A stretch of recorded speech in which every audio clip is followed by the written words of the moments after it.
l'émerveillement de Julien Gracq devant un document, devant une carte. Et je vous imagine écrivant tous avec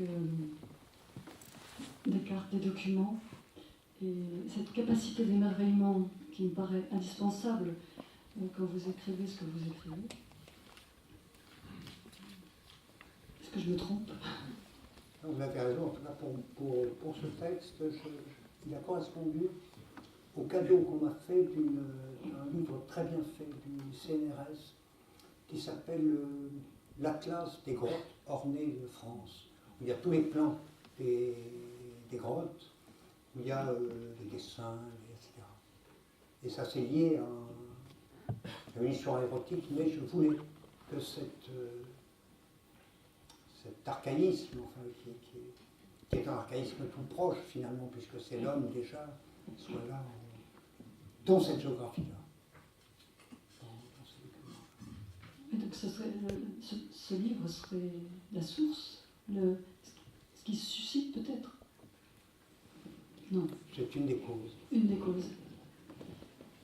Et Patrick, avec les documents, tu découvres, tu dois découvrir des documents. Enfin, oui, j'en cherche. T'en cherches et tu dois... J'en traduis, j'en dégote, j'utilise à la fois de vieux documents, des rapports d'exploration, et je vais sur place et je lis la presse du jour,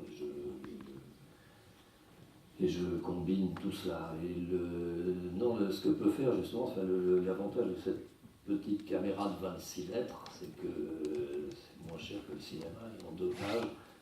Et en 2 pages, on peut parcourir 2 siècles, 3 siècles.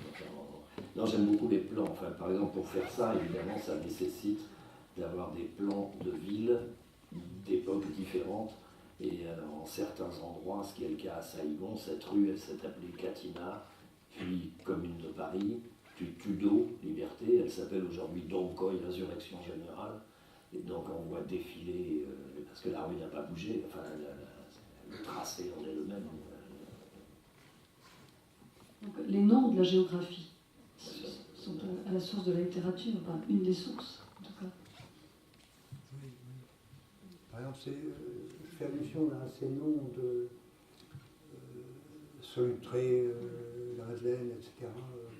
Des noms de patelins français, enfin, des patelins de terroir, qui sont devenus des noms épiques grâce à leur application à des périodes précises de la préhistoire. Aurignac, tout ça est très... c'est bizarre, ces noms un peu bouseux, ils le sont, deviennent des noms comme Memphis ou Mycène ou Kéops. Enfin, quand on les lit dans son énoncé, il y a un tremblement d'ordre historique, enfin, un tremblement épique. Les noms ont beaucoup d'importance.